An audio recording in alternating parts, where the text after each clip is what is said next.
Okay, the Committee on Early Learning, Juvenile Justice, Public Education, and First Generation Initiatives is now called to order. Today is Monday, October 26, 2015, and the time is 10:04 a.m. The Oversight Hearing will focus on the status of the Guam DOE capital improvement projects, including updates on the following: the renovation and construction of Simon Sanchez High School and plans for other CIPs, the purchase of solar energy, and the third one, the installation and maintenance of security systems at all Guam public schools. Notices for this oversight hearing were disseminated via hand delivery and email to all centers and all main media broadcasting outlets on October 19, 2015 to meet the 5-day notice requirement, October 22, 2015, 48-hour notice, as well as in print media on October 22 and October 23, 2015. I would like to first of all acknowledge my esteemed colleagues. To my left, we have Speaker Juan Pat, who is the Vice Chair of this committee, and we also have Majority Leader I'm sorry. That's right. Why am I saying minority? I stand corrected. Minority Leader, Senator Tony Ada. Thank you very much, colleagues, for being here. Okay. So I would like to request for the Department of Education Administration to please step forward, and whoever you would like to come up with you. And then we also would like to have the other government Department of Public Works Director Glenn Leon Guerrero. Hello.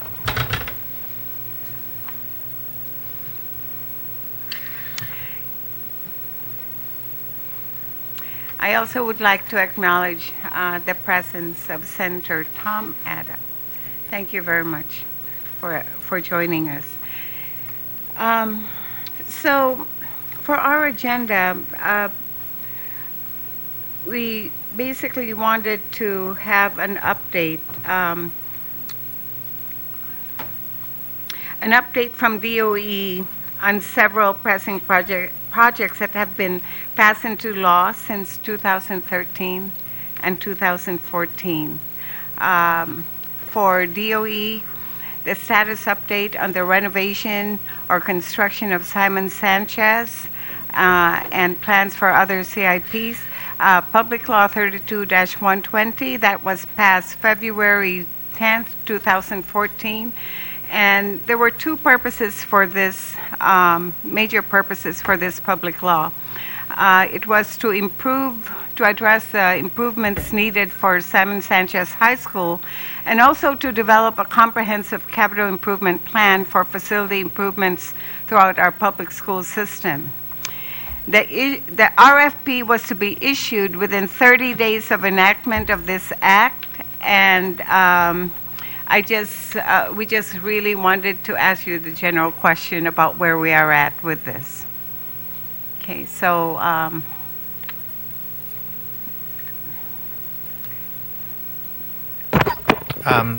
thank you, Senator Underwood and members of the panel. Let me go ahead and introduce our panel, then I want to allow our acting chair to speak. But to my left is acting Guam Education Board Chair Ken Chargaloff, Deputy Superintendent Taling Taitsano, who oversees financial administrative services, and then also a staff, Randy Romero, who is our point person on each of these procurements. Good morning. Good morning. Madam Chair, Senator Underwood, Committee on Early Learning, Juvenile Justice, Public Education, and First Generation Initiatives, Senators and Speaker Judy Wampus, Senator Tony Ada, and Senator Tommy Ada. Thank you, and buenos dias and half a day. My name is Kenneth P. Chargaloff, Acting Guam Education Board Chair. I am very elated for this opportunity to briefly speak to this committee on behalf of the Guam Education Board and our Guam Public School students.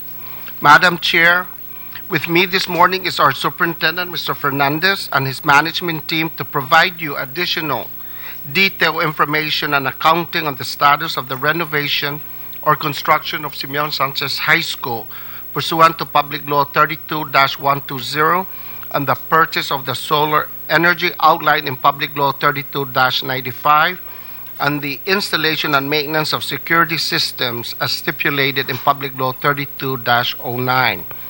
The Guam Education Board and our educational community are very appreciative for today's oversight hearing to determine where are we on these key topic areas and what are the barriers that's holding us back from accomplishing them in a more expeditious and responsible manner. Madam Chair, as we all know, that the Simon Sanchez High School is about 3 decades old with major maintenance work and repairs. In the recent advent of the school's condition, as reported by the media, requires administrative exigency to either renovate or construct Simon Sanchez High School at the earliest possible. Our Simon Sanchez High School students truly deserve one better than what we have today. Secondly, early this year and in the past years, the schools are subjected to vandalism, costing our government to spend its limited financial resources to repair the schools back to its original condition.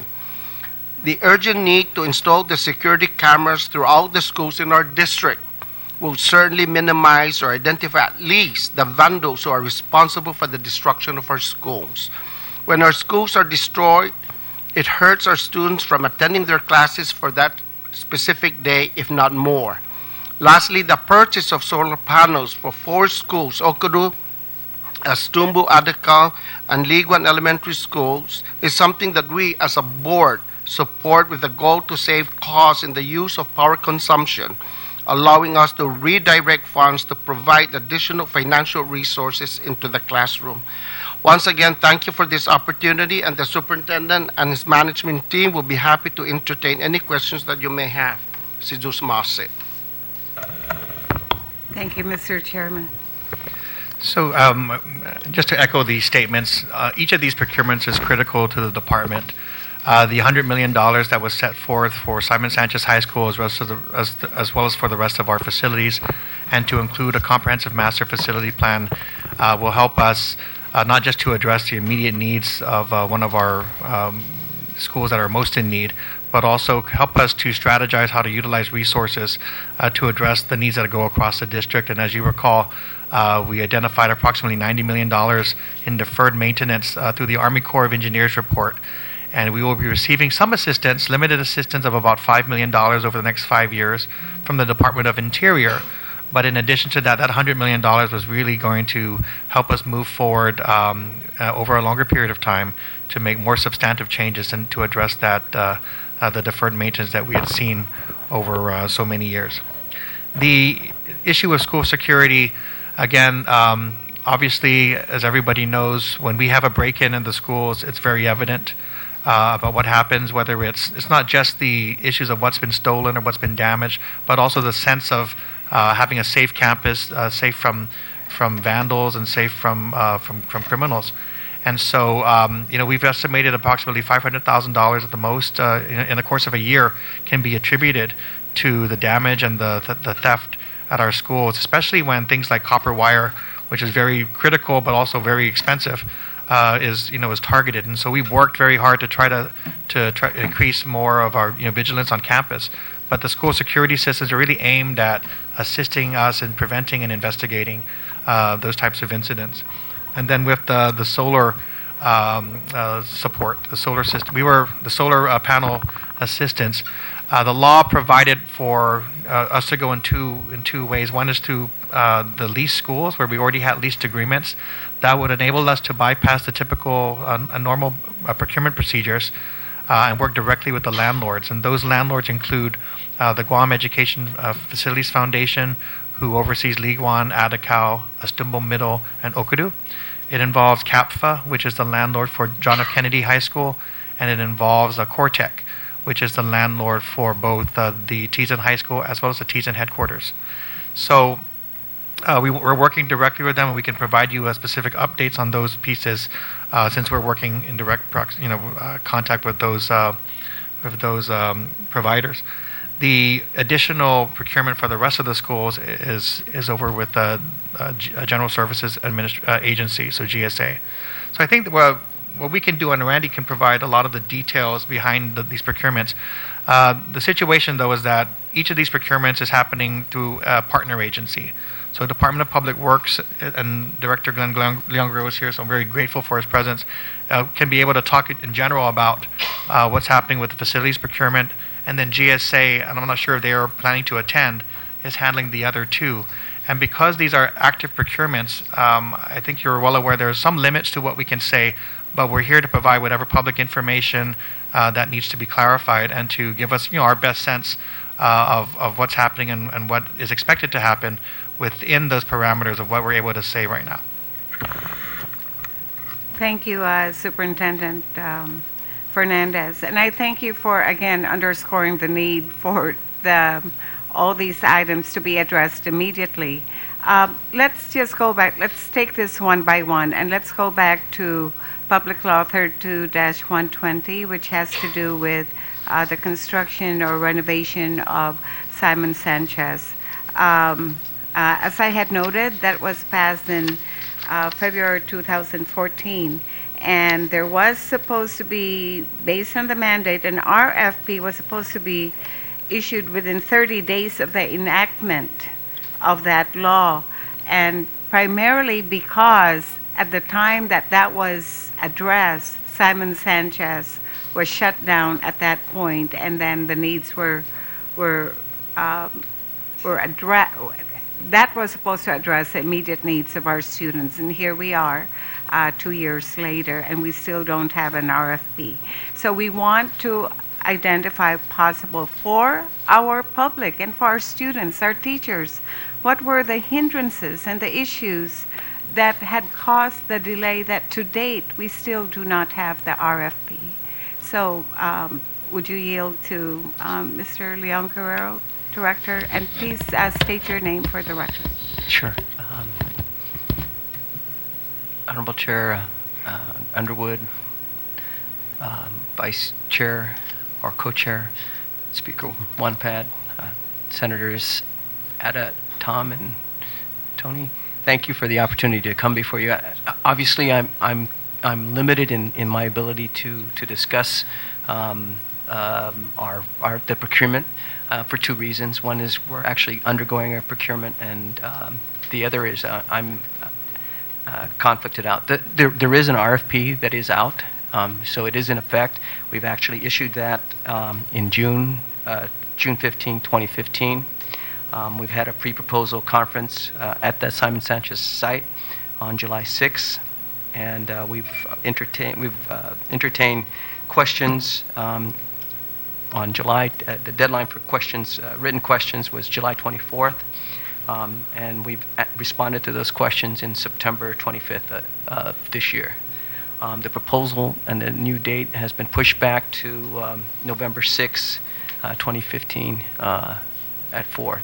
And that's kind of where we're at. Once we've received the proposals, we'll go through the evaluation team, which the superintendent is going to chair, and once that is all simulated and evaluated, it comes back into my office. I unfortunately am conflicted out. I have a son-in-law that is working with one of the proposers, so I have to be. I recused myself, and I would have had the Deputy Felix Beneventi come in my stead, but he is off island, so I figured that you needed to hear this from me, so we're here.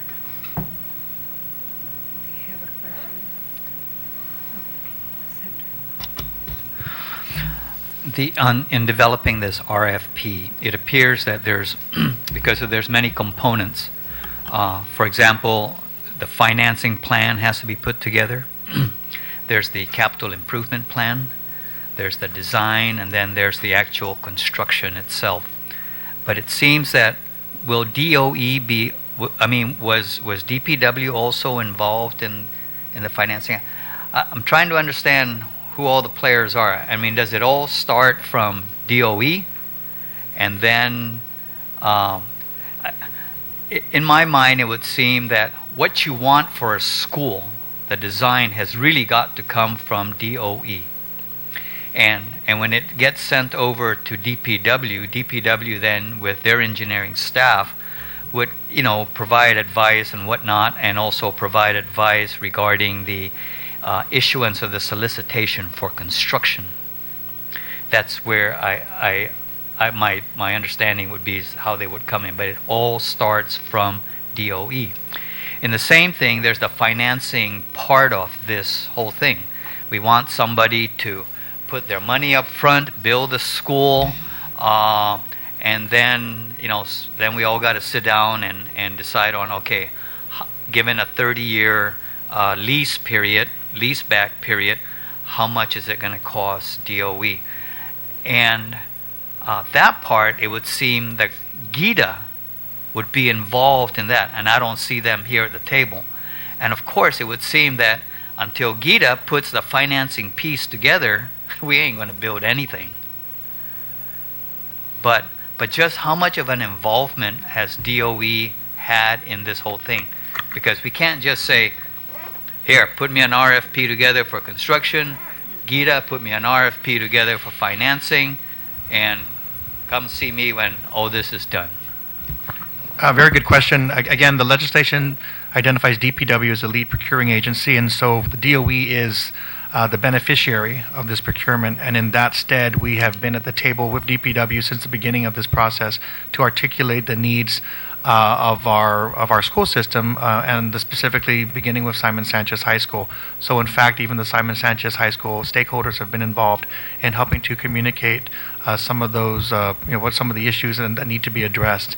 But ever since January of this year, with Director Leon Guerrero's coming on board, so last year around August, DPW did put out an RFP, but subsequently there were some questions that were raised by the Attorney General, and it was determined that those questions ought to be addressed before moving forward. So in November of last year, the procurement was canceled.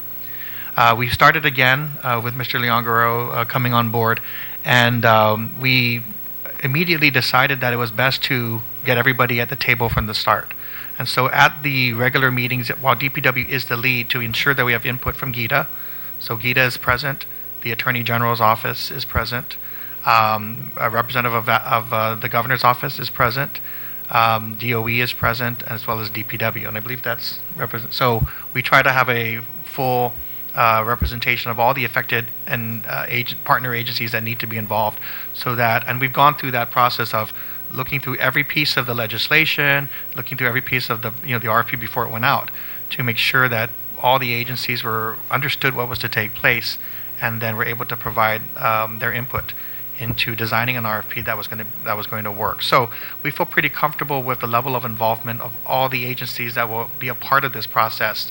Again, DOE is a beneficiary, DPW is the lead, but you've identified the other agencies that need to be at the table. So when the RFP was published in June, so we've continued to work together. And so our understanding as well is that after the Q&A have been addressed, that we are on set for November 6th to receive the proposals in and begin the process afterwards to review those proposals. And in this case, when it comes to construction, DPW really is the GSA counterpart, so to speak. That's right. So that's why they're getting involved. But it just seems, I think what's mind-boggling is the fact that we've done the same thing for Adicao, for Stumbo Elementary, for Okudu, for JFK, for Tizan. Maybe I may have missed a couple there along the way. And it seems that, we've done this enough times, we can wake up the next morning and, issue an RFP, but it just... We had to assimilate. There was not just Public Law 32-120, and I don't. Randy can probably come up with the other public laws that also influenced this RFP. as you know, that it was originally issued to GITA and then it was retracted, and we had a bunch of public laws that came into play. And included in this, included in the public law that raised the bond for 90 million is, as you mentioned, as the chair mentioned, that we needed to incorporate a CIP maintenance plan, and then also within that CIP maintenance plan, I think there was a strategic plan that came out during Senator Yamashita's. So we had to bring all the laws into play so that we're in sync. So it wasn't as simple as one public law. We had to integrate all three, and sometimes they conflicted. So and that's why we had the Attorney General side by side as we prepared this RFP. I can only speak up until July 6th because once my son-in-law's company played or is interested in it, came and said that they were interested in participating, I recused myself. So up until then, up until July 6th, again, we were integrating, I think it was 5 laws. Is that correct, Randy? 5 laws and bringing them all together and looking again from a long-term plan. I don't know if I can say some of the stuff that I'm going to say. But having said that, we did have a game plan, and we were executing that game plan. We were working that out. And so that was, again, on June 15th is when we decided we had a good product, and we sent that out. And that's kind of where we're at today. Okay. Thank you, Senator. Before I ask a follow-up question, I want to, do you have any questions? Yes. Well, it might be a question and a comment, but in the law, it did say under the procurement, yes, that DPW will take the lead. And can you guys hear me? Yes. Okay, I wasn't too sure. And that, of course, several things, so that you must be in compliance with the Guam procurement law in the development of a comprehensive capital improvement plan, financing, design, renovation, or construction of the educational facility, together with insurance and maintenance of the education facility over the leaseback period, according to the needs of the education agency. And then once the RFP goes out, and then there is more discussion on the selection of the contractor, that there is a selection committee. Yes. And in this committee, of course, it involves education, who would chair that committee. That's right. The director of public works or the deputy. So in the case that you're saying right now, if you recuse yourself, then the deputy will step in. Then the Department of Land Management, Guam EPA, and GITA also. So those are the select committee who would be involved in this. And you know, you are correct, because there are several laws that have been passed, but not to confuse everyone as to why all this happened, is this incorporating finally and putting into action a master plan that, yes, Senator Aline wanted to do. And then so we incorporated that, you see, in this new law. And then there's the other, where at one time we had an interim financing, but because the bonds already had matured, then we had to go back and change it now to TFF. So, I mean, those were some of the changes, and that's why you see, 5 different legislation, speaking to this. But aside from all that, I think our concern here with the committee, and the chairperson rightfully so, is that we just want to know, why is it taking so long? Just like with, I know we're talking specifically for like Simon Sanchez now, and we'll get to the others, but the oldest of all these legislations is the safety cameras. That was bill number 1, and the 32nd Guam legislature, and to this date, we're just nowhere, close. So that's our concern. We're not here to jump on anyone, but we're here to, yes, but maybe the fire, beneath you guys, so that we can move, quickly, because there's a lot of things that are going on in our schools, and we don't want to wait too long where things get too expensive. And now when the interest rates are still low, we want to take advantage of that, because we just passed another legislation to take advantage of a refinancing from 4% to 2%. So, we want to keep this, going, and that's really what we want to hear from you, what the status is. So basically, just from the input you had provided to me, when the bill was passed, as it was actually passed, you would have had 18 months before the RFP was sent out. So you had noted, Director, that there were a combination of public laws. I know you had just come in sometime after January, but it really took 18 months before the RFP was sent out. So this is why this has been a point of concern, not just for us. We've actually sat back to let you do the work that needed to be done, but to take 18 months before the RFP is really unacceptable in light of the fact that we have 1,800 students that go to that building 180 days a year. And over that period of 18 months, they were subject to, although the buildings were deemed to be acceptable by the regulatory agencies. You know what that is like, right? What had happened just a few weeks ago. So now, moving forward, when do we anticipate for this RFP to really be complete, the whole process to be completed, so you would be able to select someone to do the work? Well, we're going to give typically what we do is we give, once the proposals are in, we would have 20 days to review and evaluate. And that's typically how we review construction projects. Mm-hmm. So this is a little intricate, but we've been working, as you said, Senator, for such a long time.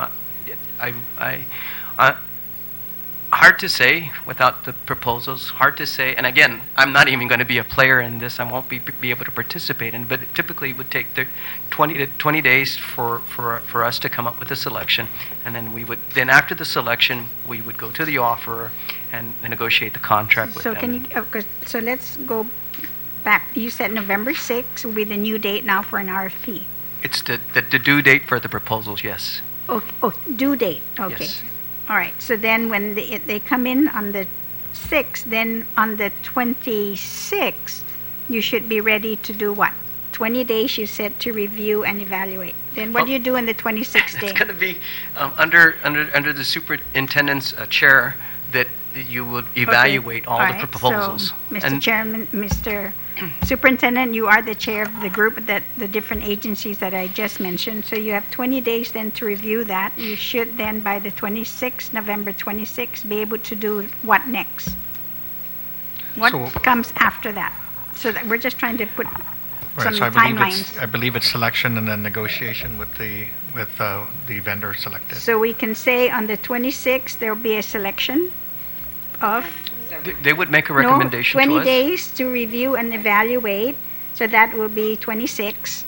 So either the 26th or the 27th, you would already have chosen a company, right? We'll be making a recommendation to DPW for their action. So let's take the 27th, November 27th. So after that, when a selection is made, then you would meet with the contractor and start to negotiate. How long is that process normally? How long would that take? It shouldn't take more than well. Again, because we're talking about financing and design build, all that shouldn't take. I'm thinking 30 days, but I'm going to refer to how long did it take us to do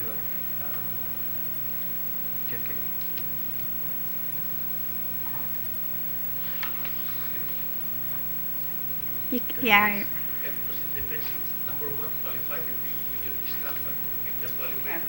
Yeah, can he come? Yeah, please, and state his name and. This is June. State his name. Good morning, everyone. I'm Reynaldo Junio, working with DPW. After the selection committee decided who will be, it will be a selection by ranking. They will select who will be number 1, number 2, or whatever ranking will be. And then after the selection, the negotiation will start, beginning from number 1 ranking And if the one pushed through, then discussion with other proposers will not proceed. And then if number one fails, we have to go to number two. So we cannot just specify a specific time. It depends on how the number one or number two responds. How long did it take us to So, best case scenario, where you make a selection and then you have your number one, best case scenario. So that would be after the selection is made, then what happens with the best case scenario? What's our timeline after that? I guess maybe the question would be, how much time are you budgeting to sit down with, let's say, the number one ranked proposer, and then if you guys can't see eye to eye, let's say after 4 weeks, then you move on to number two, or how long is that negotiation period going to drag on for? There's various aspects of Public Law 32-120. One is we need to negotiate the thing for Simon Sanchez. Then the second portion of that would be we have to negotiate the CIP plan, which is also part of Public Law 32-120. And then, so we're envisioning, we're envisioning task orders. So the first task order would be for Simon Sanchez, and we'll negotiate that. And within the other task orders would be, presuming that it doesn't take all of the $90 million, we go to the CIP master plan, then we go to the next priority, which, again, prior to me departing from these discussions was GW, and we would go down the line till we exhaust all of the $90 million.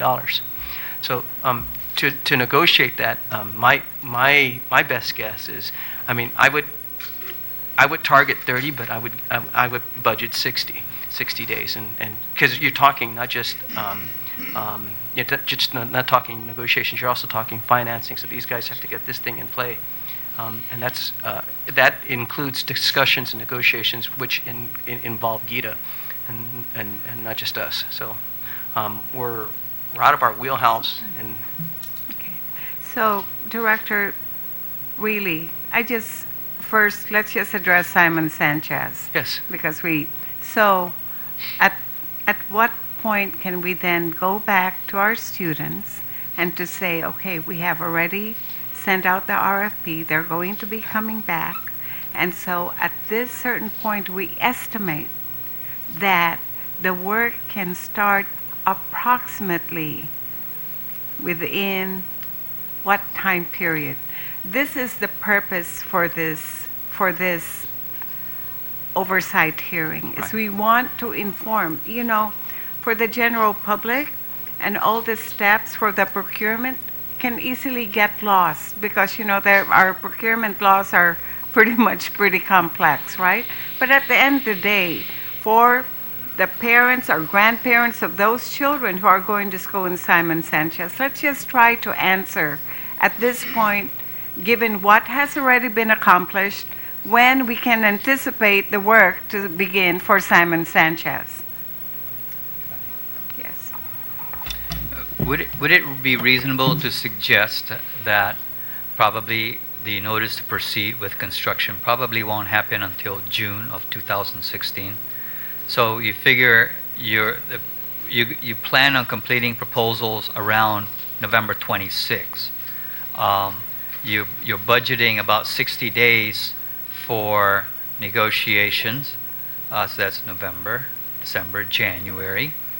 And then after the selection is made, the awardee is going to need time to get the financing together, get licenses and permits and all that. In fact, June is probably a very optimistic start date, would you say? it's aggressive. And so we go on the principle of how do they call it? Under promise and over deliver. You probably won't start till December of 2016.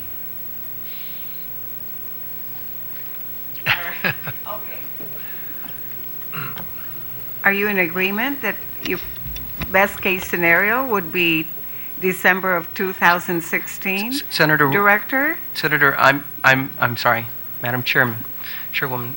Again, I'm not a part of this, but from January to June, when I was a part of this, I would get phone calls from John on a regular basis. I'm presuming he's doing the same with Felix, and there is no. We're trying to do this as expedient as possible, but again, we're concerned about. What we don't want to do is we want to put out a package. And you're right, Senator. We've done this over and over and over again, but now we've got these extenuating situations or circumstances where we have other laws that we need to be mindful of, and we are, and that's why we have the Attorney General with us. We actually put something out, and we've extended the deadline. Again, I don't know why I wasn't a part of that, and I guess Randy can talk to that if he can. I don't know if we're violating procurement, but there is. This is not something we're saying we put on the back burner. We are aggressively trying to do this as expeditiously as possible, but also we want to be careful in every step we take. Okay. So let me tell you why. It's not just for information purposes. Once you decide work has to be done, what DOE would have to do is plan how they will accommodate those students. That's right. When the work begins. That's right. Because we have, our population there is over 1,800, approximately 1,800 students. So if work were to take place, and let's say you begin December 2016, right? Then at a certain point, there has to be perhaps a redistricting or reassignment of students to ensure that they're safe while the improvements, the facilities are being renovated. So that's why, Director, what we're doing here is actually to provide assistance in the planning purposes, because I know that this can get real complicated, and if we knew that it was going to start in the middle of the year, they can then plan in advance to ensure that the quality of instruction, and that the safety of our students are addressed as this is going on. So.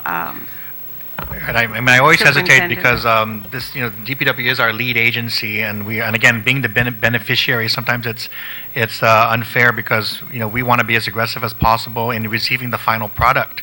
But of course, I think sitting down over the last several months with all the agencies, we do realize from the legal standpoint and from the financing standpoint how important it was because I think that the initial procurement, when the AG raised some questions, it kind of shone some light on the need to reconcile all the applicable legislative pieces that were there.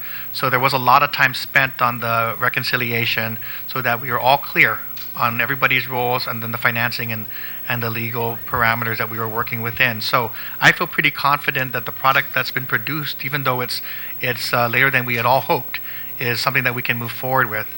We will rely on DPW to kind of help us with the time frames.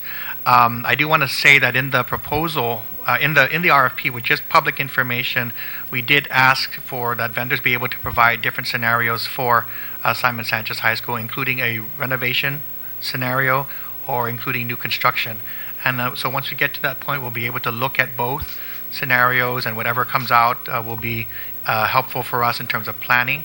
We also intended to accommodate the students on campus as well as part of that public RFP that was for the vendors to consider. And so hopefully there won't be that need. So what we want to do is just basically get to a point where we can estimate construction dates so that we can backtrack all the planning and all the discussions that have to happen to get us to a final plan for Simon Sanchez. So, June may be aggressive. Of course, as a beneficiary, you love for the work to start in June. But I've learned my lesson in terms of trying to second guess the procurement process and timeframes because there are a lot of extenuating factors. I think the other piece is that we do hope that the facilities planning can take place also expeditiously, so it's not a concurrent, a linear type of approach, but we're able to see the planning going on for the master facilities plan, which would incorporate all the prior studies and information that have been assembled to date and assemble that into a more of a strategic planning document for us to then be able to guide the remainder of the resources in that 100 million or any additional resources that might be provided in the future. So once we get to that point, we'll be very happy to be able to say work on Simon Sanchez is done, have a facilities plan in hand to guide work and investment over the next 5 to 10, 15 years. So as a beneficiary, again, we want to get to that point, but obviously there's a lot of different procurement steps to get through first. If I may. Which website is the RFP on? Because I was looking for it on DOE. It's not there. DPW. It should be on ours. Okay, it should be on yours. Why wouldn't it be on DOE's also? I mean, if anybody was looking, I mean, that's the first place I went to was DOE's website, since it's a school. So maybe if you could add it on to We there. could look at, I think partly before, we just ensuring that we were working through the procurement process and ensuring proper custody and reference to the right documents. We wanted to make sure that DPW was, always, in charge of that. So we'll look at ways to Sure. and provide greater information. Yeah. But Maybe a disclaimer when you put it on yours that if there's any Complicated. discrepancy between the two, his website prevails. or maybe a link to the site. There you go. Okay. See? Thanks. But you know what? You'll probably things will move before November. Remember, next year's an election year. Magic happens during election years. Yes, they do. Well, maybe we can have the ribbon cutting by November 2016. Wouldn't that be great for the sake of our children? I believe in miracles too. Yeah, I do believe in miracles. That's right. Okay. Can we just make sure, okay, because we really learned from our mistakes with JFK. And in working with the Attorney General, is that we were able to put up, some items, contractual obligations, basically, of whomever the contractor will be, so that we don't find ourselves in that same predicament that we were in with JFK, because I know the legislature had imposed a far more aggressive schedule than what right now we're even discussing. And I'm talking about 90 days. And here we are, because of the situation, we wanted it to move, faster. And it took longer than we anticipated, and there were no liquidated damages at all by not, fulfilling and meeting, the deadline. So please make sure that once you have that, look on page, I think it's page 12, where it lists up to K, these obligations that we want to make sure actually happens, like warranties, liquidated damages, performance and payment bonds, indemnity, insurance standard specifications, technical specifications, progress schedule, maintenance, compliance of Guam labor legislation, compliance with the prevailing wage, and then compliance with Public Law 29-98 on restriction against contractors employing convicted sex offenders to work at government venues. So these were recommended by the Attorney General, and that's why we had made it part of the legislation. And it really should be a standard, standards that the department should actually have in all its contracts. Yes, and they've given us a checklist. Thank you. Okay. So just to summarize what I have gotten from our interaction regarding Simon Sanchez is that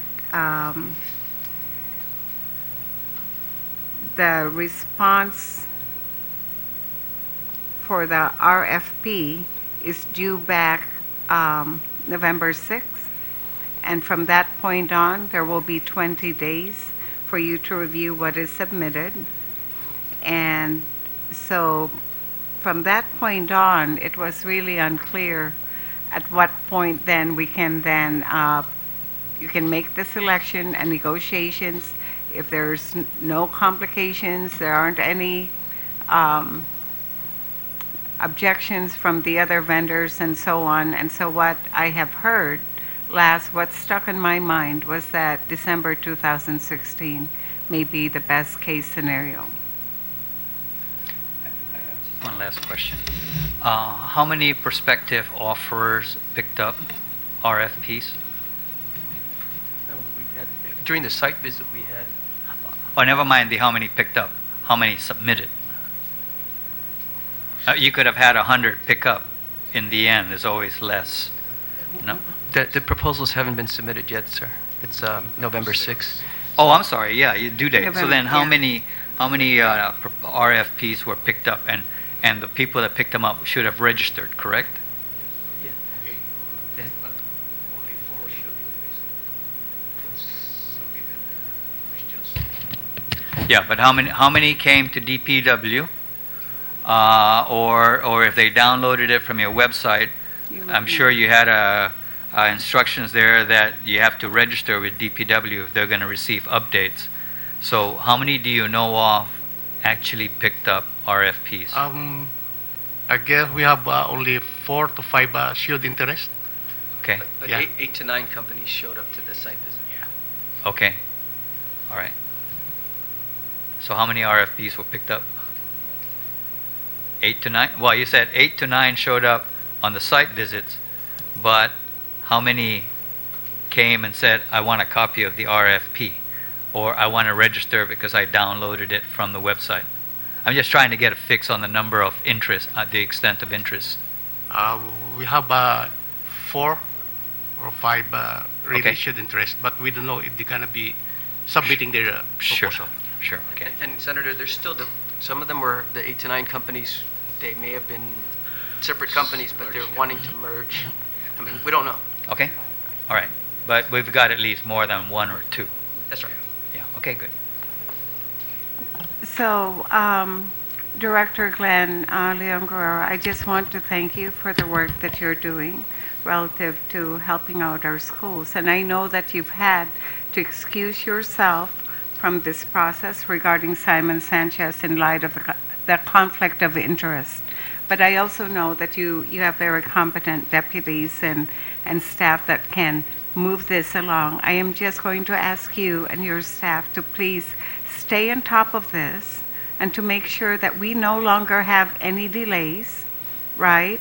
For whatever reason, I still don't understand why it took 18 months before the RFP was sent out, notwithstanding all the combination of laws that had to be addressed. And so I do know, because I've seen the record. I've seen the record of DPW addressing procurement. I mean, and these RFPs, when the goal is right there, I know how efficient and expeditious the staff has worked. I've been there in DOE. Recently, I've seen how fast we could demolish a building. And so when it comes to our kids and the shelter, you imagine you're a grandparent, I'm a grandparent, it's, you know, our schools are like daycare centers, right? Not that we're going to minimize it to that, but we drop off our kids. We want to know that they're in a safe environment. Absolutely. Right, and that really hit me home when I was a superintendent. I just had a vision of getting one of my grandchildren, dropping them off, and the school was not safe. Maybe they didn't meet the health standards, maybe they didn't. So I'm really just asking to please, everyone, just stay on top of this, because our students have really been very patient. They have. So I thank you, and I thank you for really just focusing, and most of all, for being here today to answer our questions. You're welcome. Superintendent? No, I do want to, again, working with DPW as our partner agency, I think we all are focused on getting it done. I do want to just recognize Speaker Wampad. I know that for the legislation that originated here, but and then with the support of the full legislature being able to move it forward, and then the governor signing off has been able. I think once we get to a point where we're able to implement, it's going to mean some, a very significant investment in our schools and facilities above and beyond what we've been able to do in the past. So again, as a beneficiary, we really want to get there. You said the best case scenario in December, and I understand under-promise and over-deliver. But I sure hope that we do have a miracle next year so we can break ground and be able to do not just, again, two things. Begin the Simon Sanchez work and then put together what we've been really talking about, a comprehensive plan for all of our schools so that we're able to work with the community to understand where the resources need to go in order to bring all of our schools up to code, and even beyond that if we're able to afford it. So once we get that Simon Sanchez started and a roadmap for future investment, that's just going to move our school system tremendously, tremendously forward. So really hope that we can do that soon. Thank you, Superintendent. I now want to move on to Public Law 32095, which is the status for purchasing of solar energy for qualified providers. Now, that was passed on November 27, 2013, and the reason why that was addressed was that Superintendent at that time had anticipated a $5 million shortfall because of the increase in the power rates. And so the legislature at that time immediately addressed that need, and they passed Public Law 32095 was passed. So the other really attractive aspect of that public law was that if there were any savings that were to be realized, it would have gone back, part of it would have gone back to DOE. That's my understanding. So at this point, what's the status of the multi-step bid that you know of that should have been conducted by GSA? And GSA, for the record, had called and said that the director is not in today. So Superintendent, can you, and no one would come here from GSA. The Superintendent, can you give us an update on? Okay, I'll do my best. I was looking over my shoulder just in case there was somebody from GSA to be here, as they would be best positioned to discuss the full parameters and scope of their work, and then we could chime in. I guess just always being sensitive about discussing any of these procurement issues. Here's what the law provided. It allowed us to work with GSA again and work with the kind of the landlords at our leased schools to be able to provide solar panels, solar energy to our schools up to 80% of the capacity to provide energy to the. So we're still on the grid. It's not moving off the grid, but enables us to tap into an alternative source of energy. And given the environment today, the circumstances around our power infrastructure, it might be a wonderful idea to start looking at ways to bring institutional facilities like our schools to be able to provide some relief to GPA along those lines. And again, we're talking right now. We're looking at the pilot program, which is working with. We're further along with GEF, with the 4 leased schools, and we're in discussions with Cortec and with CAPFA on JFK and the Teason facilities. Mm-hmm. And so I can give you an update on that and then let you know what I know about GSA. We have negotiated a power purchase agreement with GEF on the 4 schools. We submitted that to the Attorney General, who, upon their review of the law and relevant laws, instructed us that what we needed to do before we proceeded to fully execute this through the Attorney General and the Governor was to get the approval of GPA, the CCU. So it was to seek the CCU approval. So we submitted the PPA agreement to them as proposed, and are awaiting their action. So we continue to follow up with the CCU to see whether it will be agendized for approval. Once that's approved, it will go back to the Attorney General for sign-off and then to the Governor's office for execution. What the agreement does is sets in place sort of a rate schedule for the next 25 years for the school system. And what they will do is maintain the solar panels, install and maintain the solar panels to ensure we're able to draw down on that energy.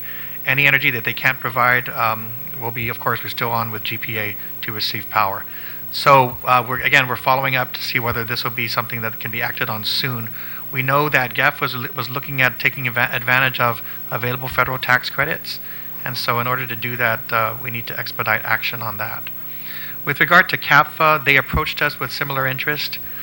They are proposing a different mechanism, not a power purchase agreement, but more about just straight financing the equipment that we have, that we'll be installing at the site. So basically financing the purchase of the solar panels and equipment that's needed, and then enter into a maintenance agreement with them for the duration of the term. So they are they're working with GITA, it's my understanding, to develop financing a mechanism to do so, and GITA is advising us on whether and how to proceed so that we get a fair deal in that proposal. So we haven't received anything final from GITA or CAPFA. That's in the works. Cortec has indicated their willingness to move forward with a power purchase agreement. However, they are looking at just saying, look, let's just adopt a similar model perhaps as to what GEF has proposed. But because they're aware that GEF has already entered into a proposed agreement, they're wanting to make sure they understand what the final version is once CCU gets an opportunity, so that we don't have to go through the works, many different times. So Cortex indicated they're willing to move forward, but they wanted to see, when we were able to figure out all the issues and work through any questions with the PPA that's currently moving forward now. So all the lease schools, we hope to to be able to take advantage of the benefits that the law provides. With the remainder under GSA, we've been working. Basically, GSA is developing is it the RFP or IFB? Developing I think it's an IFB because it's mostly just equipment purchase and so forth. But I'll stand to be corrected. But they've been working to develop the scope and the specifications related to that procurement. My understanding is, they've sent us questions to respond to, and we respond to the best of our ability. We've indicated our shortcomings in providing technical expertise, so we understand that they've worked with other entities, including the University of Guam and GCC, to also get additional information. At this point, we do not have any final word on when they'll be ready to move forward with the procurement. We just continue to be in position to respond as needed. So that is something we hope will move forward. But our focus right now is on getting the lease schools addressed, at least start the process of piloting this program and and realizing the projected savings.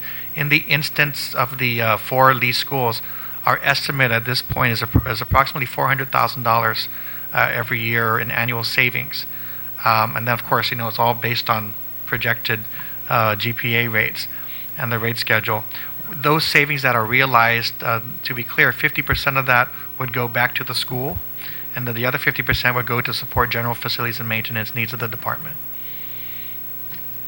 So it's just awaiting the approval of CCU at this point for those CCU, 4 schools. So we submitted it as a contract to be approved, which goes to the AG in general and the Attorney General and then to the Governor. So right now they said they require CCU approval first, then it'll go back to the Attorney General for sign-off, and then to the Governor. And so when do we anticipate, I'm not clear on when you actually submitted that, and when do we anticipate getting? So we submitted the proposed contract to Attorney General probably in August, and in September they recommended that we go first to GPA. So we submitted the proposal to GPA in September, and we're hoping to see action in October at their next meeting. Obviously, they have a lot of issues happening right now, so we are trying to follow up with them just to see that it can be included on their actionable items. And they have asked to make sure that they receive all the information related to the power purchase agreement. So we know that they're aware and they're looking closely at it. And I believe it's under their review, their legal counsel's review as well. So we're hoping that means it's going to be agendized shortly. So I think we have clarity on the leaseback schools, but for the rest of the schools, can you give us an idea, when was the last time you had correspondence with GSA relative to the RFP? I'm sorry, would you please speak to the? I have been emailing Robert Kono. He's been the contact with us.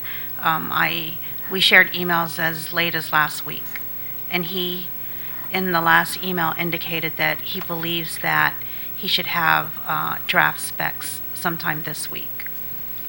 Draft Specifications. for the rest of the schools. Right. Okay. By the end of this week? Last week he said sometime this week. This week. He wasn't specific. All right. Thank you. Do you have any questions? I guess when I was reading the public law, my understanding in the case of the leaseback schools was that they would basically secure a contract with a power provider, solar power provider. And once they've got that in place, and I guess they should do the coordinating with GPA and all that. At the end of the day, they come back to DOE and they say, okay, you want cheaper power, this is how much more it's going to cost you annually in your annual rent, correct? And where you get that approval for, so that was my understanding of how I read the law. And I guess I asked that simply because I'm a little confused as to why now DOE seems to be caught in the middle, having to run to CCU, dealing with the Cortec, and so that was our expectation and hope too. That it was once we were reached an agreement with the entity, the landlord, we would move forward, and we did with the Attorney General and to the Governor for execution. I believe there was for an increase in annual payments to pay for the solar power service. So this is actually to execute a power purchase agreement with them, right? And so what would happen? So it was based on the execution of the agreement to purchase power from an alternative source, where they found and I don't have my legal here, but they referenced a different law that required the review and approval of the CCU before moving forward. So that's the Attorney General's guidance. And so I guess when we pushed the laws together, they recommended that we do that first before they proceeded to execute it. And when was this put before the CCU? We sent it to them in September, when we were advised by the Attorney General. Okay. It's been about a month and a half, and we're just waiting to see when it'll be. We continue to follow up to see whether we put up for action by the CCU. Sure. Okay. And GPA has been working with the landlord over the technical pieces of this program, so they are familiar with the discussion and with the proposals up to this point. It's just now getting the CCU's approval. Okay. All right. Fine. Thanks.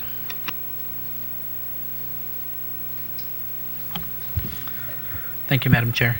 Superintendent, with all this back and forth, right? And I know a couple of years ago, the intent of the legislature was that because of the cost of power rising, that's why we went into this public law to look for some savings in utilities. But with the cost of oil going down and the cost of electricity now going down, do you think there really is a potential for savings?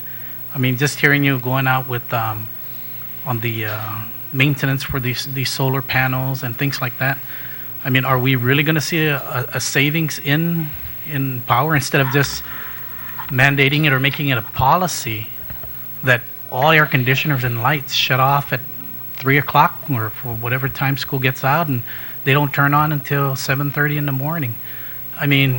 Really, are we going to really see a big potential savings in going with solar?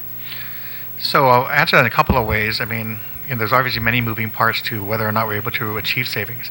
I believe a couple of fiscal years ago, we reported back to the legislature that we saw our utilization go down about 5%, and then our costs went up because the rates increased. And so even with the reduced utilization, depending on the fluctuation of these prices, that's where we're subject to. So sometimes they go up, the prices go up, sometimes they go down. As we've been working through the power purchase agreement, we've kept that in mind, and are going to continue to try to negotiate a better rate schedule to adapt to that environment.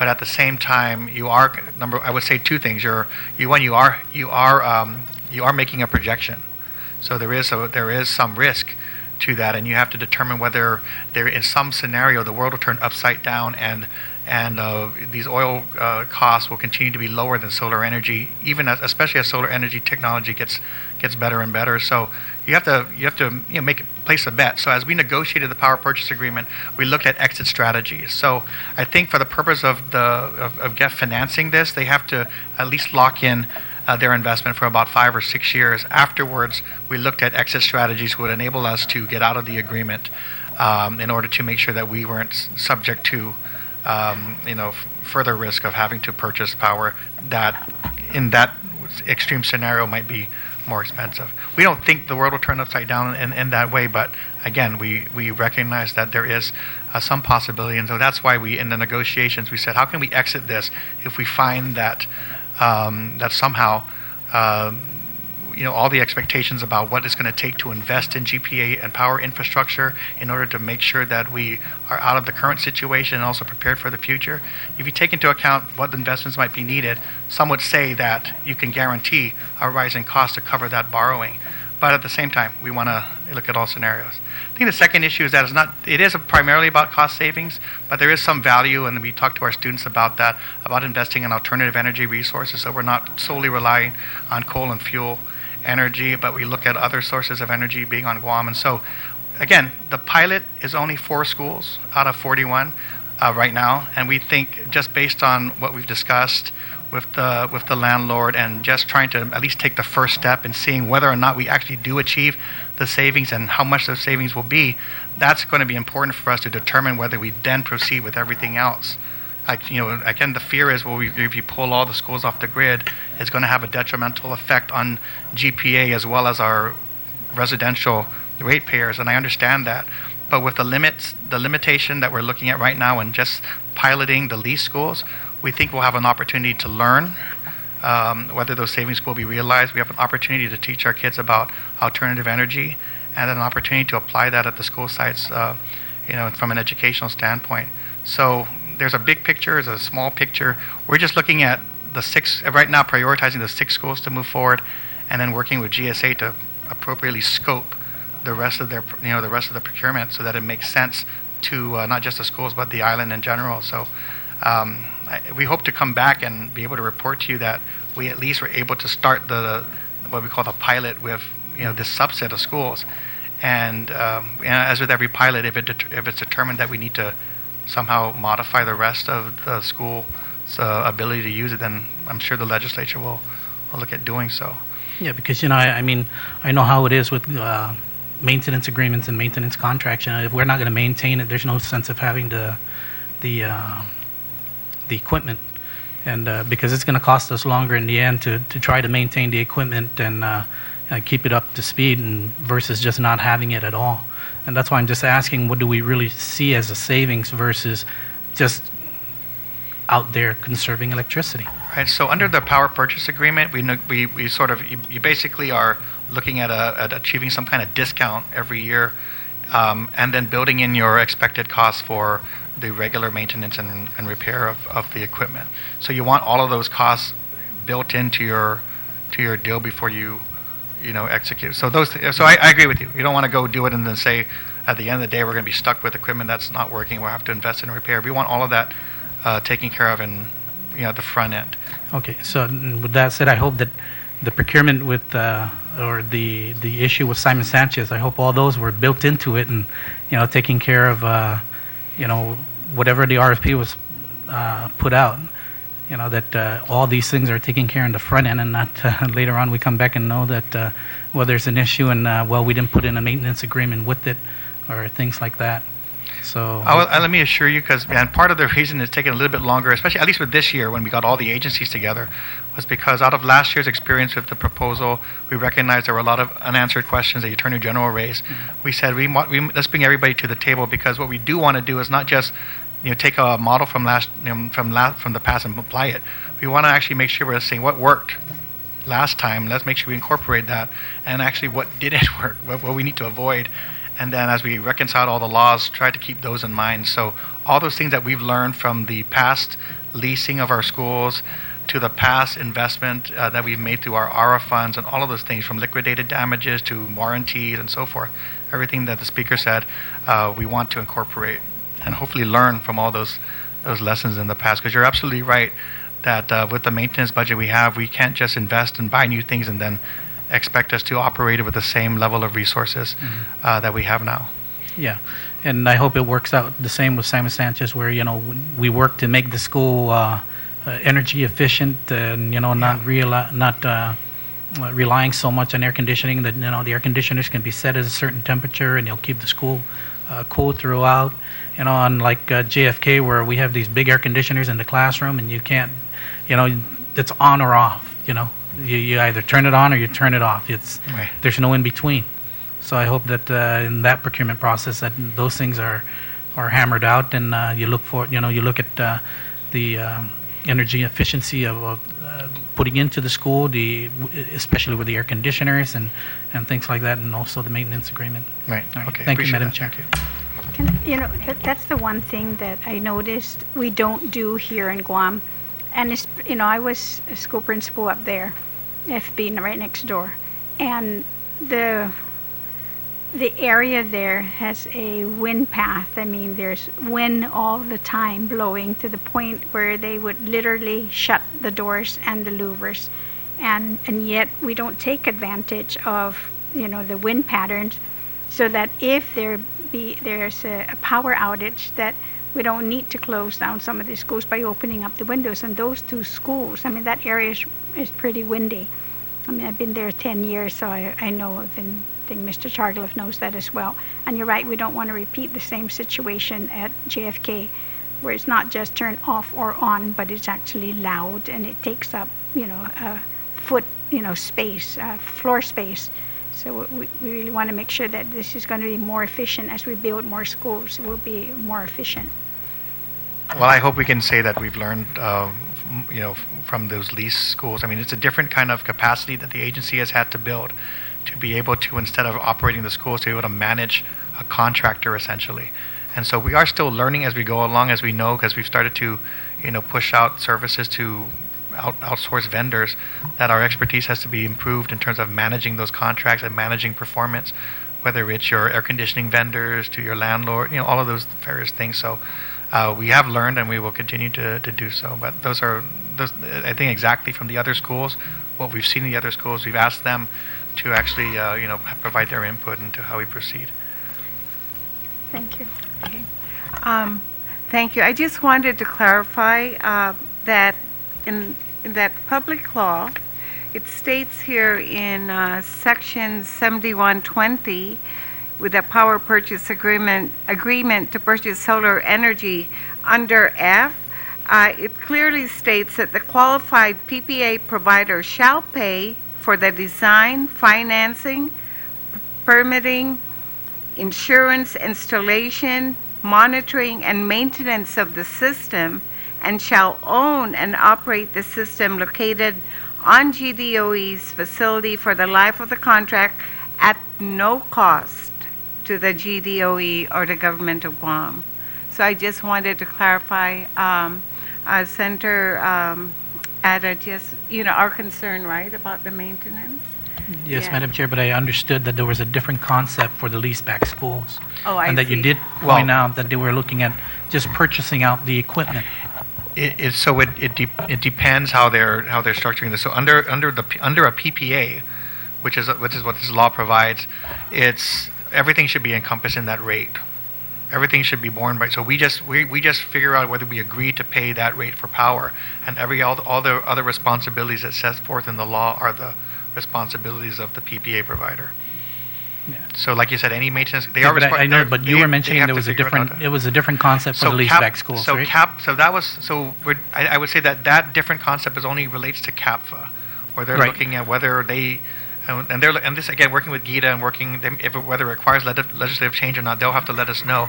But their interest is in providing solar power. They're not proposing to enter into a PPA to be covered by these parameters.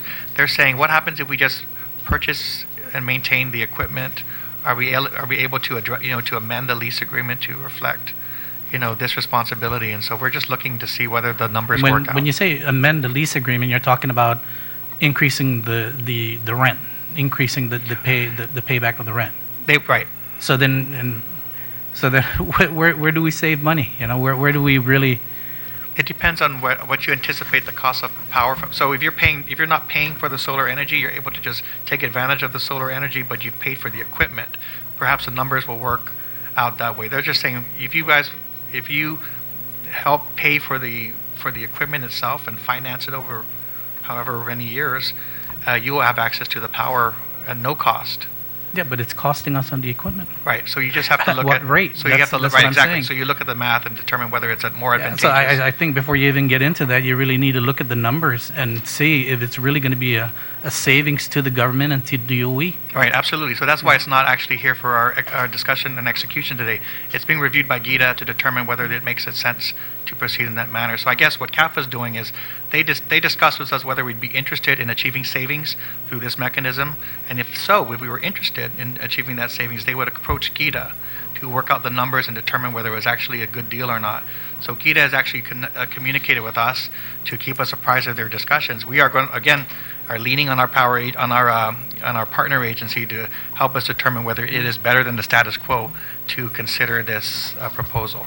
So then maybe you should come back to the legislature reporting that, so that before you get into any type of agreement, we know what we're getting the government into, so that we're not, in the end, you guys make the agreement and then come back to this body again and say, well, we need an additional $3 million because we didn't realize this or that.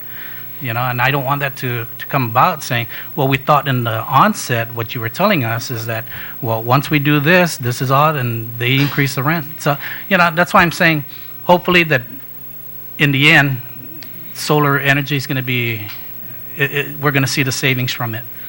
But I don't know. I'm looking at all angles here, and I'm looking at what you were just explaining to me on the leaseback schools, on the increase on rent to purchase the equipment, the maintenance of those equipments. I mean, I think, Madam Chair, these are things that we really need to look into before any type of agreement is signed. So I guess what I would say is that with regard to that discussion, it is one school that's proposing an alternate to what was authorized in the law. That proposal is currently being reviewed by GITA. We would not proceed forward without getting GITA's assurance that it is that it is going to result in savings for us, and therefore, like I said, we will be relying on the experts to determine whether the numbers make sense, because it is different from what the legislature is kind of authorizing and envisioning. Other than that, the PPA is laid out in the legislature in the law that you've already had an opportunity to review. So if it's something different, we're very careful about it. So we saw that. We said, okay, you want to know if we're interested in savings? Yes, but since you said you're going to work it out with GITA, we're going to let GITA work with you on the financing to determine whether they're able to achieve a better rate and achieve savings for us overall. And then when they come back to us, we'll be able to review that and let everyone know, whether this is something that we need to pursue. Thank you for the clarification again. So we have actually 4 different types of agreements that could come about regarding solar energy. We have under GEF, right, the 4 schools. Right. And then we now have JFK that's under consideration by GITA. Right. And then we have Cortec, who's going to watch what's going on with They're looking at a potential PPA. They're looking at a potential PPA, and we said, can you just, here's the general model, but let us complete this so we can advise on how to proceed without and further now we have the rest of our schools, our public schools, And for GSA. the majority who are still waiting for GSA. That's correct. Yeah, to complete the multi-step IFP. That's correct. Okay, so Superintendent, if you could just follow up with GSA again, please, and keep us updated on where we are at for that, because most of our schools are still would need that. Right, and again, to recap, where at least where my understanding was that based on as they tried to design the specs for the procurement, they were looking at other similar entities and what they were doing. So that includes Guam Community College and their work with, which is working with GPA on a solar proposal, as well as UOG, which is looking at doing its own RFP for them. Okay, thank you. Can I just Yep. make, Okay? one more thing to make sure, because before you actually sign a contract for this PPA, it's very important, especially in JFK, because at one time we didn't realize this, that then they had actually increased the maintenance. And, and that meant, of course, the legislature having to appropriate additional monies, and we don't. Absolutely. And that's what we want to avoid, is that our debt obligation that does not increase as a result of whatever, plan or agreement that, they're proposing. Okay, so what I'm taking from this hearing is that you'll want to know more, and so we'll work to provide you more information on Yes, whenever progress is made on that specifically, discussion with Gita. staff, Because if it doesn't impact on the maintenance agreement, obviously there's going to be an appropriation that's going to be needed. So we'll want you to be properly advised before you proceed in any manner. What is your understanding of, theoretically with solar power, at least when the price of oil was high, the price of that solar power is going to be a lot lower, so then there's going to be savings to be achieved. And in the law, it already identifies how, how that savings is going to be distributed. 50% goes to principal salapi principat, and the other 50%. But I imagine that distribution is probably net of the power savings, correct? Because the provider has to earn some revenue from this transaction to pay off the loan for these solar panels. So maybe in the first 25 years, the amount of savings to be realized to DOE is really going to be minimal. And it isn't until after the panels have been paid off that then you're going to get the full, you're going to be able to enjoy the full savings. Is that your understanding? So under the terms of the legislation, the PPA provider is supposed to warrant that solar energy paid by DOE will not exceed 80% of GPA's current billing charges to the school. So there is some recognition of savings up front. All the costs, all the potential revenue that's going to be collected will be collected under the rate that's negotiated. So whatever rate is negotiated is what we pay to the provider. Any differential between that and GPA rate is what we collect as savings.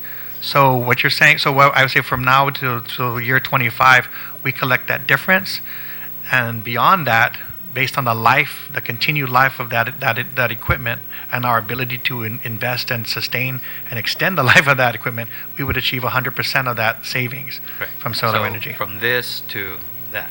Right. So projected, this is about $400,000 a year from the GEF schools, and then we can extrapolate. And I only bring that out because it really was not clear when I was reading through the law, but the distribution is really on the net savings, and it isn't until after the full payoff that then you're going to be able to enjoy.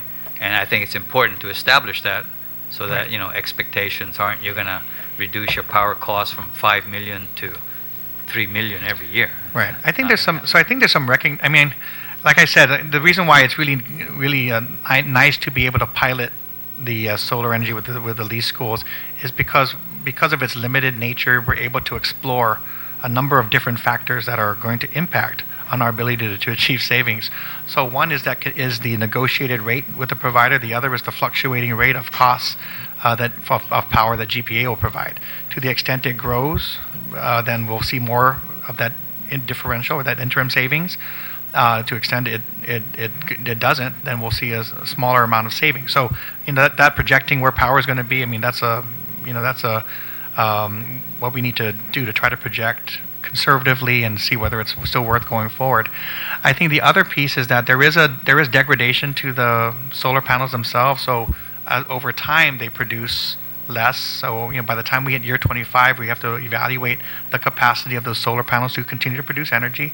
I think the estimate was about a 40-year lifespan, but they're not going to still produce the same level of energy they were doing in year one. So, estimating the savings beyond that will still be contingent upon that factor, as well as being able to continue to maintain those panels, to extend its life. So it's just like a car. I mean, after you finance it for 5 years, you hope that the extended life will continue to produce, but it depends on how well you take care of that car. And so that's what we're looking at here. Again, like I said, also, with savings being a priority, there is still some value, I would argue, that we look at alternative sources of energy. And what we're hoping to do, especially with the lease schools, we look at some ground-mounted opportunities to allow our students to be able to learn and to be able to interact with the equipment to promote our STEM kind of priorities with regard to incorporating into our curriculum. And so there are a number of other ancillary benefits that I do think the pilot will be able to provide. I think after we start to implement and we see that investment, we'll be able to tell in that first year whether this is something we want to proceed for with all our schools. So that's why we're trying to expedite it to the extent we can get CCU to act and allow us to proceed.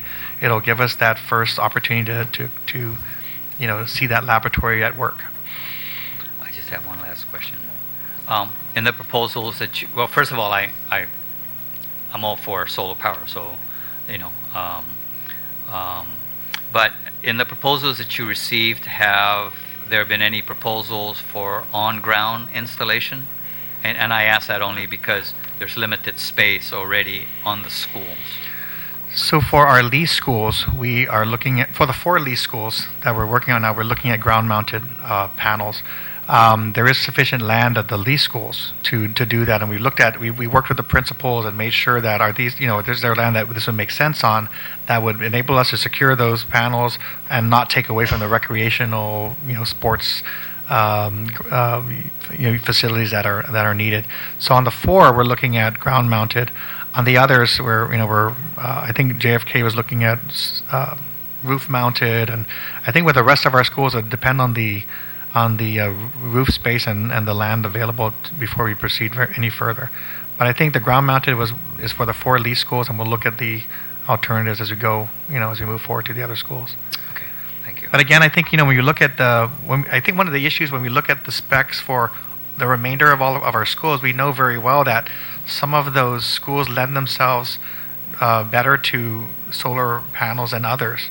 So you need to have a lot of usable roof space to be able to generate the kind of solar power we need. And if you have facilities that are smaller and less usable roof space, it may not make sense. So that's what we want to look at when we go broader with the GSA procurement.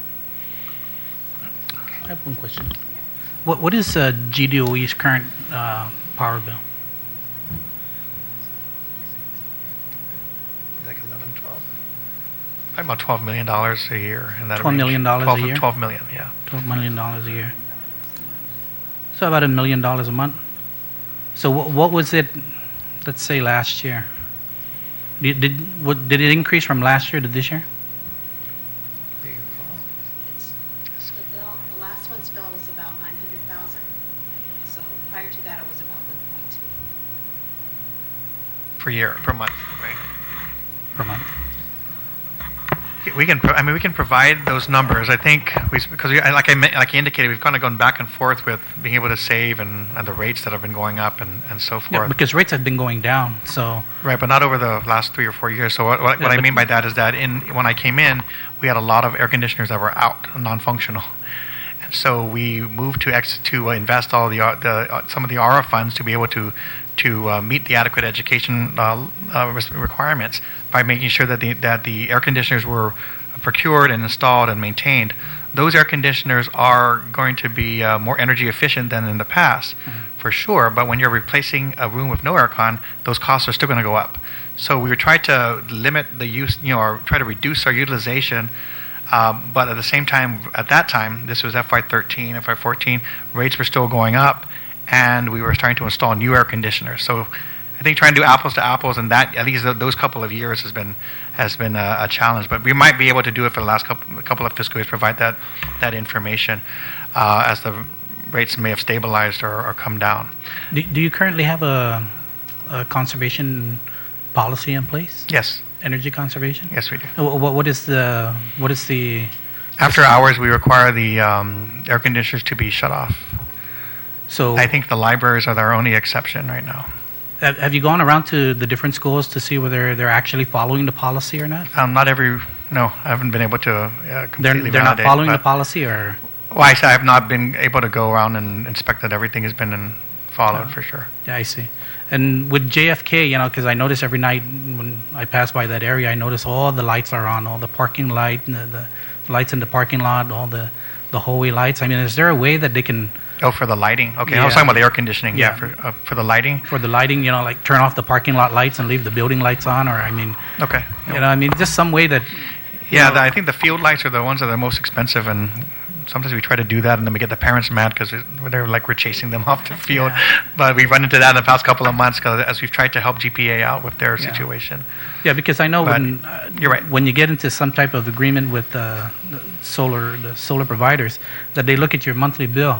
So now, naturally, whenever you leave everything on, they're going to say, well, we're going to show you a significant savings, and all they had to do at school was just turn off all the air conditioners and all the lights, and then you'll be able to realize the savings there. And then, but the solar provider will be saying, well, this is what your savings are now. So you just gotta. I understand. Yeah. I think I think we'll be happy to provide the committee with information. I think the challenge over the past couple of years, and I just stress this because we want to be perfect, but sometimes it's hard when we came in to replace a lot of the air conditioners. Of course, the teachers didn't want to turn them off, right? Because the minute they turn them off, in the past when they turn them off, they're not sure they're going to go on. And it's true. So we tell them go on. But then the we go in. maintenance cost of leaving that air conditioner on now 24 hours a day. No, is but weird. I'm saying that when I first came in, it's almost a culture change. Yeah. So now we're trying to get them to then the schools can't complain it's too cold, but they don't want to touch the thermostat because they think it's going to break. So we've had to convince everybody that we have a maintenance, we have a warranty in place for 5 years on all of these units. So you can turn them off. If it doesn't work, we'll get the vendor back in to fix it. But I think early on it was a resistance to doing that. So I think over the last fiscal years we can look at the month to month because we do a month to month reconciliation of what we projected and what our costs are All right. to be able to see if we're able to achieve those savings. Thank you, Madam Chair. I do want to say that we've reinforced that requirement just because of GPA reached out to us given the status of their generators to see if we could pull our schools off the grid. I think the only issues for us is that we can't do it during instructional time when the kids are there, but as soon as we're able to do it afterwards, we try to shut down all the air conditioners and the lights. Thank you for that question, Senator Ada. And actually, Guam DOE, the school, you actually can monitor each school, right? In terms of their power consumption. Yes. Because at one point there was actually somebody who was monitoring. Yes. And so, Deputy Superintendent, you have an idea who has the highest consumption power? It was JFK. JFK. The last time Yeah. That's what That's what I thought. Right, exactly. Okay, so any more questions? Okay.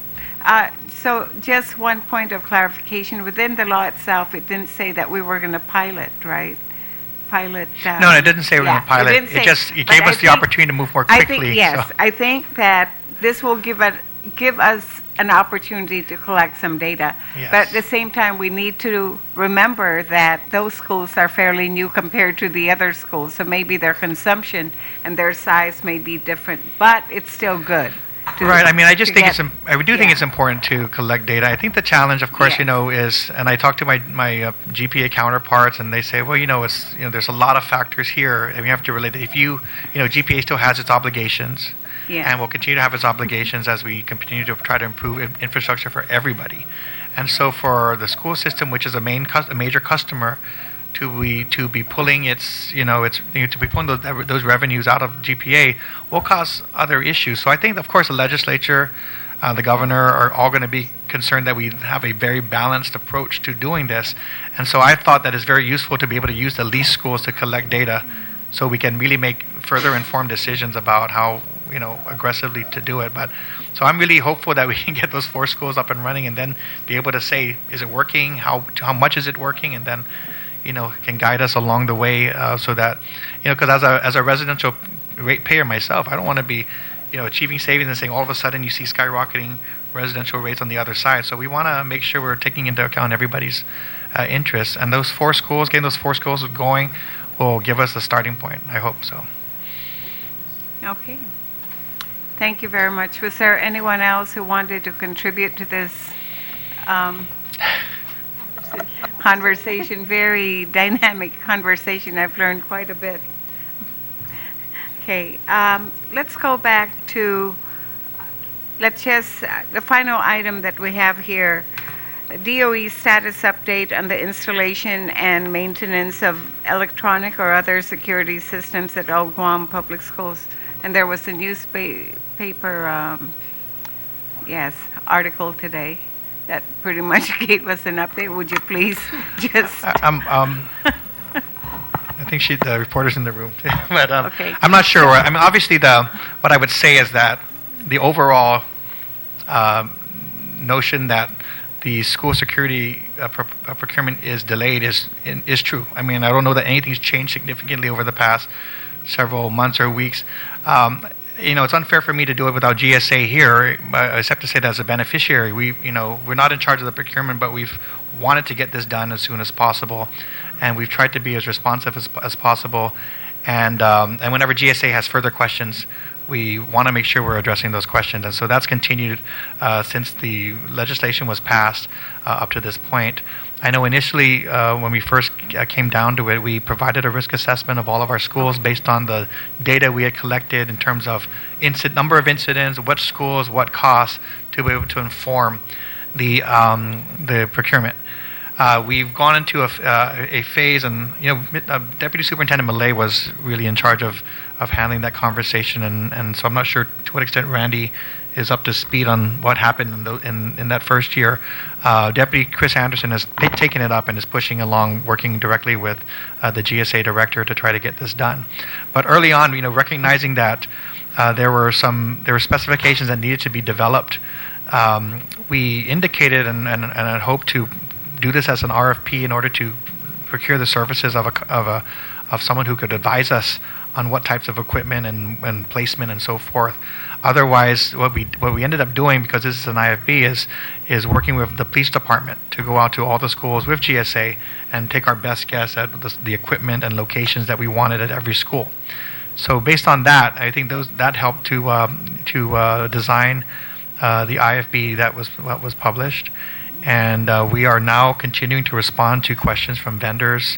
Okay. We've done the site visits with vendors, and I hope we can.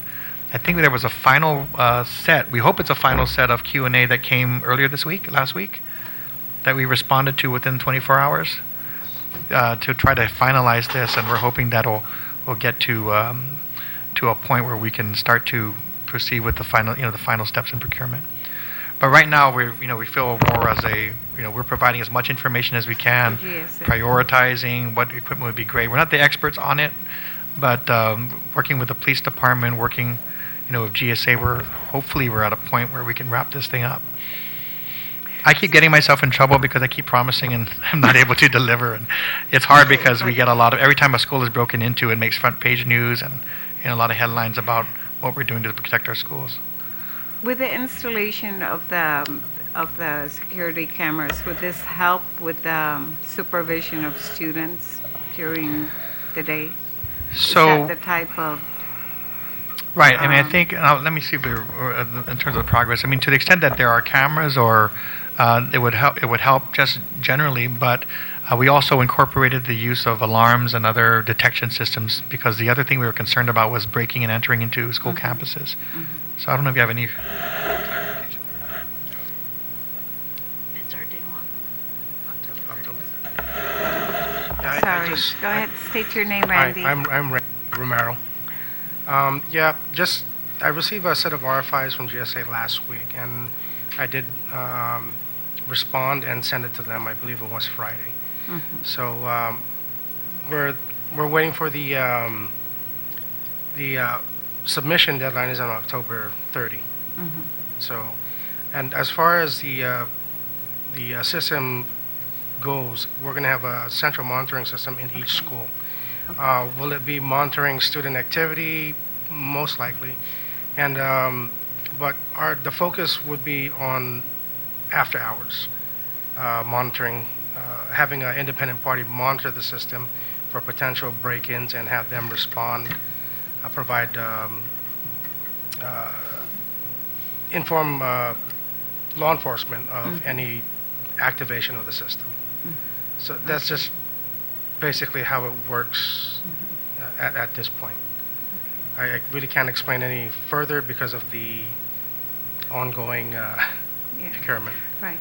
Okay, so Superintendent, just to clarify, when you gave your opening statement, you said that since 2013, that was the date that was passed, I believe there were so many break-ins, and it may have cost the department around $500,000 of repairs? I believe at the highest point for that year because of copper theft and not just the damage to the school to get in, but also the repairs that were needed. Yes, that was the estimate for at a high point. So do you have a cumulative expenditure that you have at this point based on, because there has been break-ins since that time, because this was April 2013? Right. No, we do keep running. Later. No, we can do that easily. We've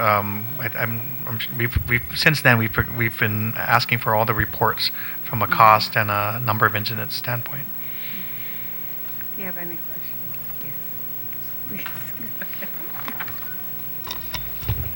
Yes. So the bids have been submitted already?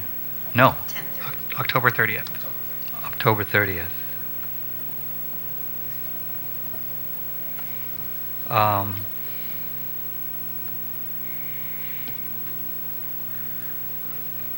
So these are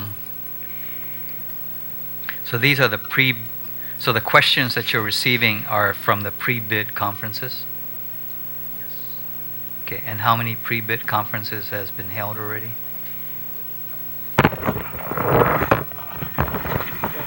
I believe there was one prior to me taking over, and we just held another one to include a site visit again of all the 34, 35 schools.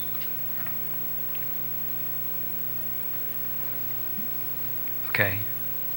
Oh, so this is the whole entire school? Yes, except the Lee schools. Wow. Okay. You're expecting the bids to be submitted by October 30th. And after that, they're going to have to be evaluated for whether they're in fact responsible bids and they're able to deliver. Who's going to do that evaluation? Is this a DOE team? I believe GSA, the public law states certain agencies will be involved in the evaluation. Yeah, but has an evaluation team be selected? I've seen a lot of cases where we know when the deadline is, and then we worry after the deadline for bid submittal, then we worry about putting together the evaluation panel. So in leaning forward, has the evaluation team or somebody at least looking into that? I'll look into it with GSA. Okay. And I just, I know a lot of times we read about the delays over at GSA, and I'm not convinced that that's the case. Because at the end of the day, when GSA has questions about the bid package, these are questions that come from the prospective bidders, and then they turn it over to the to the agency that's making the procurement to answer these questions. So how quickly DOE answers the questions will determine, how quickly this thing moves. So at the end of the day, it comes down to DOE. That may be correct. I mean, I think the issue, though, is that we don't have GSA here to be able to confirm or deny whether that's the case. And I don't want to be here pointing fingers because it just, at this point, we just want to get this done. And, you know, we said from the beginning that we're not the experts. If we were able to do this as an RFP and get, you know, a vendor in to kind of give us a read on what to put and where to put it, it'd be better. But we've been doing our best to be responsive, and I believe we've been very responsive to GSA's questions because we can't, because when they call, when the press calls or parents call to ask why this equipment's not in place, they don't call GSA, they call me. And so I'm pressing my staff to really do what's needed on our end to best serve this procurement. Again, because they're not here, it's unfortunate because we can tell you what we've been told, and it's October 30th. I'm hoping that it'll work out. Mr. Romero is my assigned staffer to work through the details and be the one to respond to all the questions. Deputy Superintendent Chris Anderson is there to lead the charge as well. So we have our DOE team ready to go as part of any evaluation team. We just need to know what's next from the procurement standpoint. In your And we think the last set of questions, we understood that was hopefully the final round. So Right. we're very optimistic that we can proceed. in your bid specs, what is the how much time does the winning bidder have to basically complete the work on 35 schools? So the bids get submitted October 30th. So give 30 days for evaluation. So that's November, that's December. What does the bid specs call for in terms of completing the installation? I know it's stated, but I'm sorry, I don't recall the dates. Okay, all right. But I can get back to you on that. Can you provide that to the committee chair, please? And yeah, all right. Thank you. That's the timeline. I think we can also send a follow-up letter with GSA regarding the projected timeline for the completion of this project, or at least for us to finally install the security cameras. But Superintendent, if you could also follow up and give us information, that would be helpful. Do you have any other questions, Madam Speaker? Comments? 2 years? I've been really following up with this. I even tried to set up a meeting, only to be told by the Attorney General that it's beyond, me, and that it really should be the executive branch, and that's when I had to step out.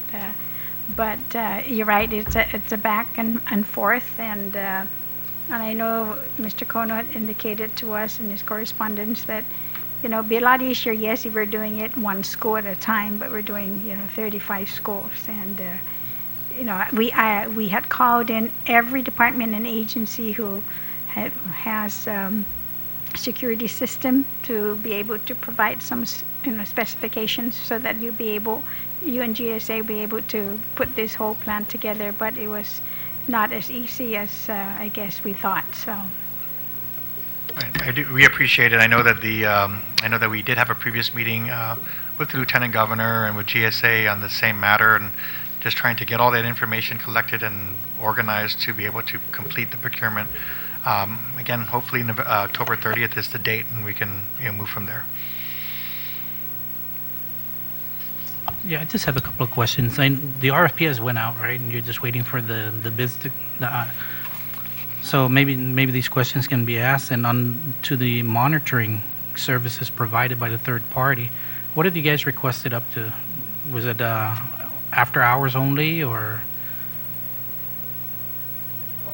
I did provide a schedule. During school hours, it would be monitored by the school. Mm-hmm. After hours, will be monitored by a third party. And what was considered after hours, after school hours?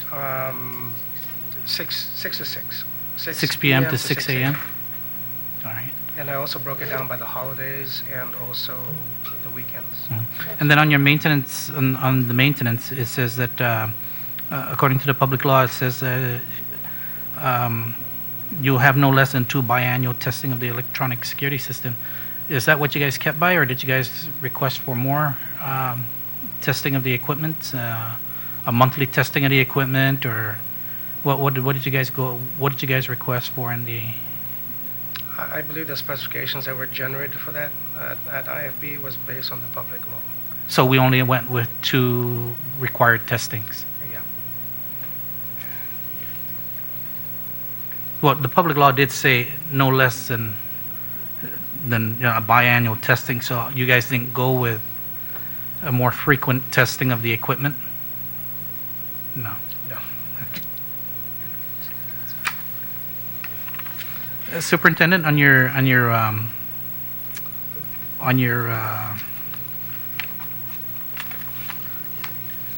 needs, on your risk assessment, did you outline it as to which schools will be provided with security systems first, or is this going to be a one-time overall 37 schools? What we provided was the comprehensive list, just so there was an ability to ascertain the vulnerability and risk profile of every single school, and then from that information you could determine over the past 3 years which schools were targeted the most, which ones experienced the greatest loss, greatest damage, and so forth. I think we realized that the amount that's been set aside will not be enough to cover every single need of every school, so there will have to be in place an opportunity for, as the vendors look at this, to determine how to prioritize and invest in the schools. I think is it about 800? Was it 800,000? Right. So for $800,000, what we're trying to do with the risk assessment is to be able to allow the vendors to look at how best to support the schools through this procurement.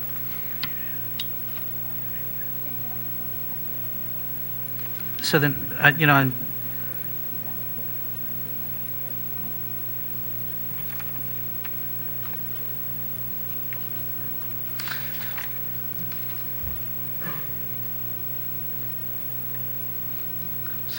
okay, I guess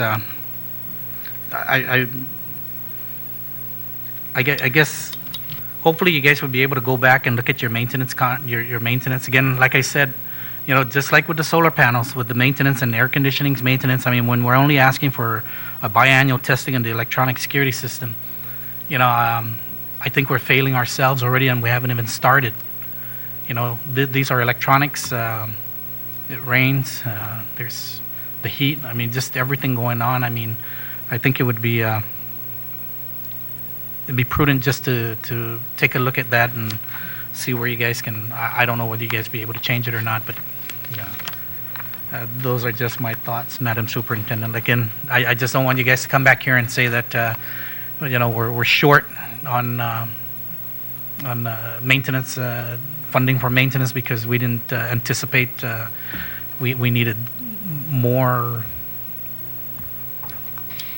For the record, we are short on maintenance funding, but that's because we have a lot of maintenance funding that is not being provided. Let me clarify that. Extremely short. Thank you, Madam Chair. Thank you, Senator. Senator Tom Atta, I believe you have a question. Actually, I was just looking through your website, and is this bid you said this was an IFB?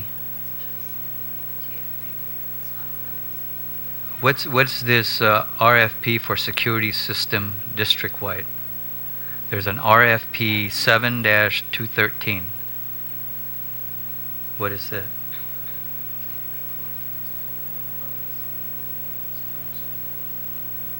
Oh, okay. But again, why wouldn't I don't understand, if this was an IFB, why wouldn't it have been listed on your website?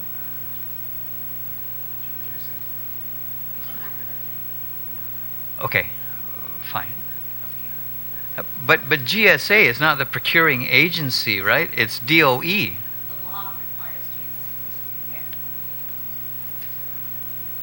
It is. It is.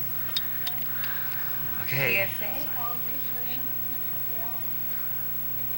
Yeah, well, I mean, you're going to get what you asked for.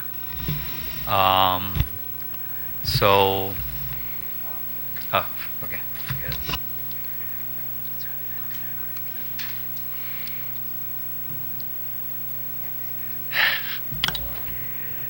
Okay, do you have speaker? Okay. Yes. So, okay, then I guess we'll wait again until after October 30th. That's just the end of this week, so that should be soon enough, right? Okay. I just hope we don't have any more break-ins until we actually, right. Okay, well, One more, I mean, I understand you're right, it costs the department $500,000, and I'm just wondering if the schools are doing anything. Let's say that if we find that these are actually some of our own students who are doing this, that, we start an awareness program to let the kids know is that when you do this, then of course there are consequences. Because I remember when they vandalized my school, I mean, we had an assembly because then it prevented other activities that the kids could have because of, 4 students. And the pressure was on, for everybody. And that's when we saw then the graffiti basically stop altogether because the students took ownership of their school. And I'm wondering whether anyone, is that the kind of message maybe that should be going out by the school officials to talk to the students about this? I think, as you know, and I think that's a point well taken always, to be able to continue to promote, that positive behavior in all of our schools. I think I'm sure all of you on the panel know that as we go through each and every one of these incidents, you can distinguish them between what is vandalism and, when, like, for instance, students involved in, went into a room and took the food and they ate the snacks, or they sprayed the fire extinguisher. You can maybe guess that these were students of some age or another who had gotten from the neighborhood or from who know the school. And then there were the thefts that we were very, I think the genesis of the legislation was when the copper wire was being taken, which requires much more of an operation, and there's really adults involved. There are situations where it's clearly that adults and maybe children might be involved together. So where we had situations where a child was being utilized to get into the rooms, but really it's being coordinated and facilitated by an adult. So there are different issues we're trying to sort through as we do this. I think again with the alarms and the cameras, alarms, monitoring, all of that is really to deter as much as possible any action and then help investigate afterwards. Our concern is we've put in a lot of work into trying to protect our assets, especially as we invest our federal funds. So as we do more technology and so forth. We try to balance all of it. With positive behavior, we definitely need, if it's vandalism that we see, but we also know that in the past we've seen people go after high value assets such as laptops and copper wire and so forth, and those typically are adult facilitated, if not adults being involved themselves.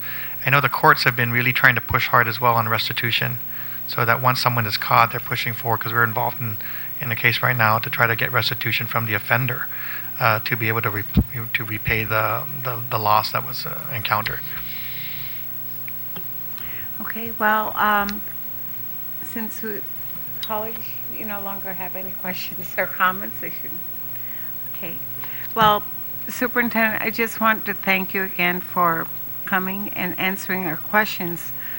I want to underscore the purpose of this, again, was really to determine the extent to which we're making progress with very specific projects that were intended to address the health and safety issues of our students in our Guam public schools. So please provide for regarding the security camera, if you can give us an update by around the 3rd week of November, given that the bids are scheduled. We just want to stay on top of this. If I know that this is now an operational issue, but when it comes to the health and safety of our students, it's always a policy priority for us here. So thank you very much, Sijus Maasi, for your presence and discussion. This concludes the oversight hearing for this morning. The time is 12:04. Thank you.